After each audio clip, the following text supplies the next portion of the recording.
Hey guys, Slasher Movies 410 back again with another video, and for today's video I'm going to be doing an unboxing for my good friend Nightmare Fuel Studios. So this wasn't a trade or anything, I just directly paid him for all this awesome stuff, which I'm super excited to get into. He's been working on this particular mask for quite a while, and I know he works super hard on it, so Ryan, if you're watching this, I greatly appreciate your time and effort. So what's in this package is a custom Rob Zombie Halloween 2 mask, a 3D printed Uber Jason mask from Jason X with some added elastic straps, and a re-tagged purple metallic ghost face mask. So without further ado, let's get right into this unboxing and take a look at what we got.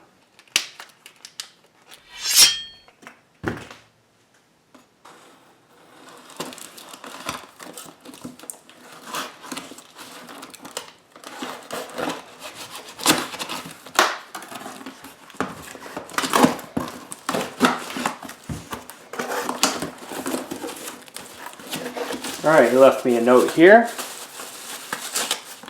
I hope this guy makes up for the long wait. Made this guy back in 2015, inspired by Scream concept art. Enjoy. Oh wow, I guess he threw in an extra. That was very nice of him. Let's take a look at what we got.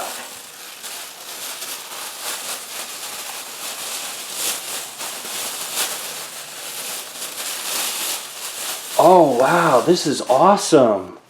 So this is a Scream concept mask. This mask could have potentially been the mask used in 1996 of Scream if Wes Craven didn't like the peanut-eyed ghost that we all know and love. So this is really damn cool. So again, there were a bunch of different masks and molds that were made specifically for Scream. I guess this is one of the masks that got rejected, but this is a really cool concept art mask. This is phenomenal. And it also is labeled Ghostface Kid 101 under the chin, which is very reminiscent of Fun World, of course. And Ghostface Kid 101 was Nightmare Fuel Studios' old channel name before he changed it.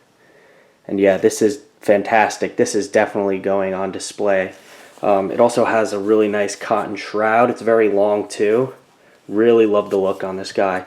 So again, Ryan, you really didn't have to do that, man, but it's greatly appreciated. So we'll put this off to the side. All right, let's get the next thing opened up.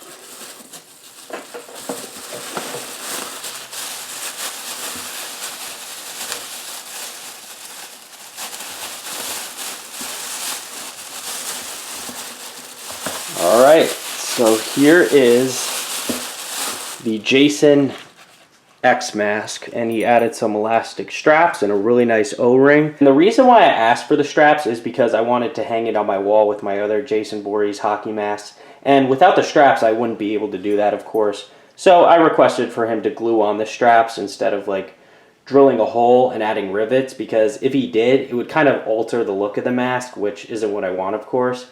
And, you know, with the rivets, the straps would have been more secure, but it just would have looked really distracting with the silver rivets like over here and stuff. So I'm glad I didn't go with that. But I'm not going to be wearing the mask all that much. It's really just for display purposes. So again, I don't mind that he glued them on. But anyways, super excited to get this thing on display. Okay, and finally here's my Scream 4 purple metallic mask. So let's get this out of the bag. Whoop. So here it is. So as you can see, this mask is now re-tagged. I sent this mask to him because a long time ago the tag accidentally came off, and since my blue and green metallic masks are tagged, I wanted this one to be as well. It would just look weird if I left this one untagged, so Ryan did this free of charge, which is something I really appreciate. I do have all my tags from every single mask that I own. I still have them. I chose to untag the zombie, the mummy, and the scarecrow ones in the past, which I do regret. So I may get some tag fasteners and reach out to Nightmare Fuel Studios in the future and have them re-tag some of them. You know, in the past I was new to mask collecting, so obviously I untagged a lot of my Scream masks, which I now regret because at the time I didn't realize that they would increase drastically in value, and I just simply didn't know any better. And you really can't tell that it's been re-tagged too, so I give props to him. You'd never even know. Alright, it's time for the main event, so let's get into the main mask. And we'll be taking it out of the bag. Just kind of rip it open. There we go. So finally, here is the Rob Zombie Halloween 2 mask. Fully custom made. Wow, this mask is absolutely incredible. So he didn't sculpt this, but he did do a really nice paint up and he did hair it for me. I bought the blank on Etsy. I think the seller's name was Blackjack's Basement or something like that. I'm going to have to double check. But Ryan did a phenomenal job. The mask does look a little squished because it's been sitting in the box for a while. But I am going to stuff it and put it right on display. So this mask is based on his look from the dream sequence opening in the beginning of the film, which is actually my favorite scene in the whole movie. And in my opinion, I think the rest of the movie is pretty dreadful to watch, and I'm sure a lot of you would agree. But anyways, I really love the look of the dream sequence mask, and I much prefer it than the Hobo Myers mask with half of his face ripped off that he wears later on in the film. And I asked Ryan to go pretty heavy on the blood detail on this side of the face, and he did an excellent job on it. And I also told him specifically not to add any holes in the mask because when I put it on for cosplay, I don't want the skin on my face to be exposed because let's say if he did add the holes, I would have to apply fake blood to my face every time I put this thing on, which would just get really annoying. So I did take that into account before he started working on it. And Nightmare Fuel Studios painted the bloody side of this face to make it look like Myers' bloody face is actually underneath, which is a really neat effect. And overall, I couldn't be happier with this thing. I'm going to get this stuffed properly, and I'm going to put it on a soda bottle, so just give me 1 second. Actually, before I even put it on the soda bottle, let me take out all these plastic bags. And Ryan, thank you for sending all these plastic bags because believe it or not, they actually banned plastic bags in New Jersey, which is complete bullshit. So I could actually use a lot of these to display future masks. So, all right, guys. So here's the Rzh2 mask on display. I gotta say, I love this thing. So as you can tell, the mask has a wet, shiny look to it, which makes a lot of sense because in the dream sequence scene, Michael Myers was chasing Laurie Strode outside of Smith's Grove Sanitarium in the rain, of course. And I absolutely love this effect, and it just really makes the mask just look very saturated.